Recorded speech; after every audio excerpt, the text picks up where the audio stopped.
questions. Her robust knowledge and passion for trade with Africa is clear, as we see in my discussion with her. Take a look.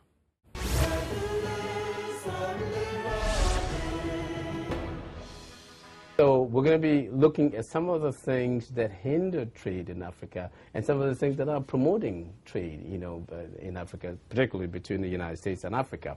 So in that context, you're familiar with Africa. Why is there so much poverty in Africa, far as you are concerned? Well, I think in fairness, we have to look at what has happened historically there. And so we have the colonial history, and we don't have to spend a lot of time on that. And then we have the post-colonial period where, for a number of the African countries in sub-Saharan Africa, which is the area I've focused on, some of the issues and challenges they had revolved around governance and rule of law, and there were coups and so forth. But today, I think that we are really seeing a very different path and a very different situation in Africa.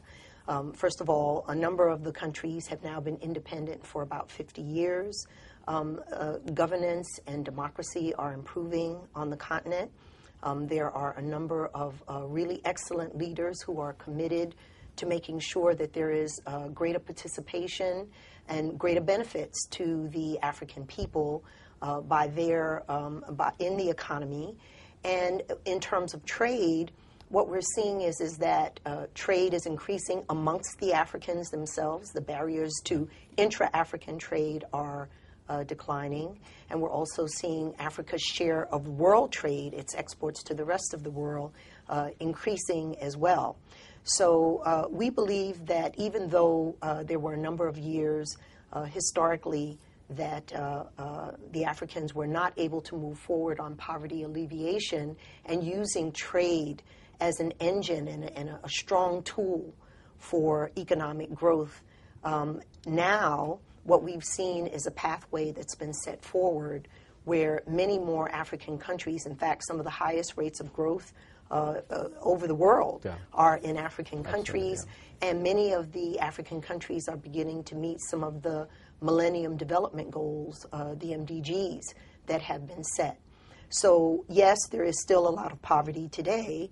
However, if you look at the trajectory, I think that what we see is a bright future for Africa. Yeah. As Assistant U.S. Trade Representative for Africa, and looking at the partnership between Africa and the United States, would you say that truly, as we do see, that there is great improvement taking place where African countries are beginning to put into the marketplace goods and even services that consumers would like in the United States? That's right. And I mean, again, the basis of the United States economic policy with Africa is that we want to see Africans not just be in need of development assistance and aid, which of course we still do provide through a number of programs in the United States, Millennium Challenge Account and USAID, Agency for International Development. We're still providing that aid. But what we know for sure is that trade is actually a much more powerful engine and tool for getting out of poverty. And the example that we use is that if Africa were able to increase its share of world trade by just 1 percentage point, that 1% would generate more in terms of resources for Africa, 3 times as much as all the aid that they get today. So it's about $70 billion would accrue to Africa. And today they get maybe about $25 billion a year in aid. So again, trade is really critical. Now, on the issue of trade and what kind of trade, we know that Africa has for a long time, and still today, largely been providing commodities, products that are at the lowest end of the value chain. But truthfully, we also know that we will be dependent on Africa's commodities, its timber, its oil, its copper, diamonds, gold, etc., for many years to come. But what we want to do, and what we've done through the African Growth and Opportunity Act, is to give an incentive to Africans to add value to those products and to send us their processed products. And the last thing I would say about that is to be able to supply the U.S. market or the global market with competitive value-added manufactured products, you have to have certain kind of things in place. That you have to have the right kind of environment that supports the business community. You have to have an environment that is welcoming of investment. You have to have an environment where small businesses in Africa have access to capital. You have to have transportation systems that work effectively and are not high cost, which many of them are today. All of these things will allow Africa to be more competitive in the global trading system and to increase its share of global trade. And again, by doing so, Africa will have much more potential to meet the needs of its people and to bring up the level of living for many people on the continent. But the last I checked, you had, I think it was from 2010, you had about $44 billion of imports from Africa. Right. But 40 billion of that Right. was oil or Right. natural resources. Right. So you got only about 4 billion, Right. which is probably about a half of what comes out of the Philippines and about the same as what comes from Bangladesh. I like to think that there's room for that to be for the number to be much better than that 4 billion in the years to come. That's right. Do you see any signs that Oh, that's absolutely, happening? because that 4 billion in 2010 was actually 18% higher than it was in 2009. So despite the global financial crisis in 2008, 2009, what we've seen is a growth in non-oil exports from the Africans to the U.S. and a diversification of those products. The kinds of products that are coming to the U.S. are really a wide range of products, apparel, value-added agricultural products, and others. Let me show you one of the products that I recently obtained that's coming in from one of the sub-Saharan African countries. These are shoes that are made in Kenya. I love the fact that when you look in here, it says Uwezo, made in Kenya. There's an NGO that is working throughout Eastern Africa to help disadvantaged children in particular. And they're working with several companies throughout that region, including Uwezo, to produce products for the U.S. market. You, as a person, working, doing all this, what has been really most exciting for you being on this job, working with Africa, and what have been some of the challenges that you have seen over the course of the period that you've been working on Africa? In the first meeting that I ever went to, I handled developing country issues in the GATT at that time. So I remember the first meeting I went to in 1980 in Geneva, Switzerland, of the GATT. There were very few Africans there. The Africans who were there, many of the representatives had to be both at the UN meetings, sort of up the hill, we called it, UNCTAD and the other UN-related agencies. And even though they were members of GATT, they weren't paying a lot of attention to sort of the global multilateral trade issues. So you didn't see that many Africans at the table.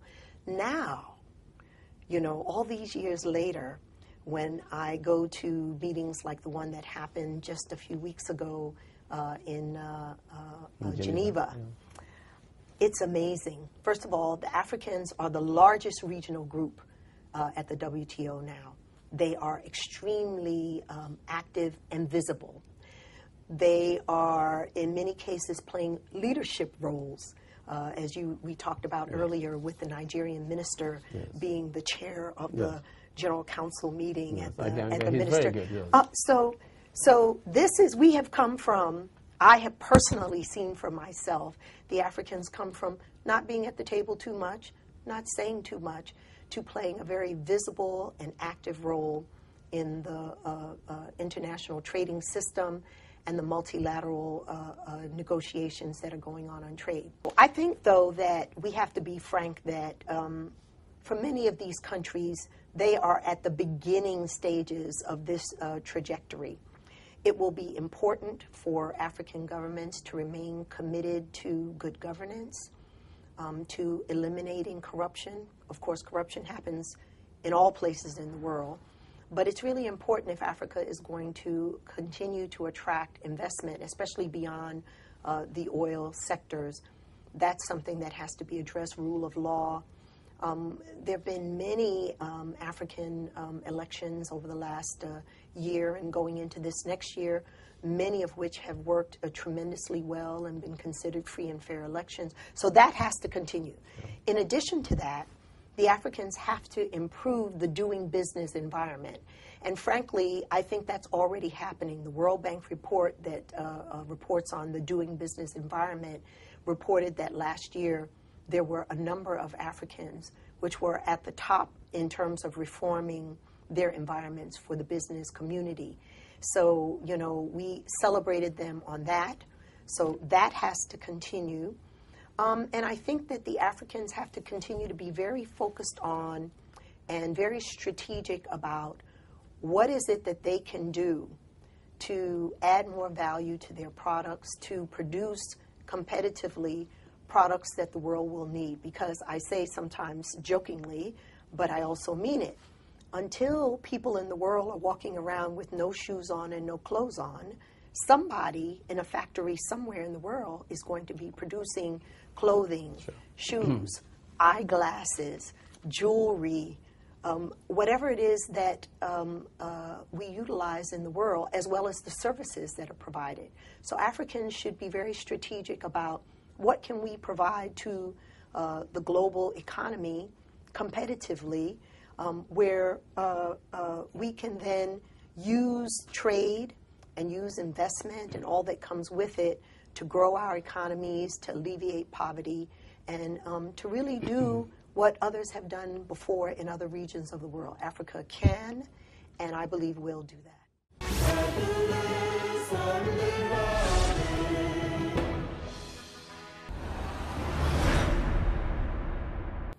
Africa's share of world exports dropped by nearly 2/3 in 3 decades, from 2.9% in 1976 to 0.9% in 2006.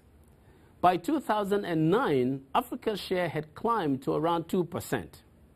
According to the World Bank, if Africa's share of world exports had stayed at its 1970 level, its export revenue would be approximately 10 times larger than its current value.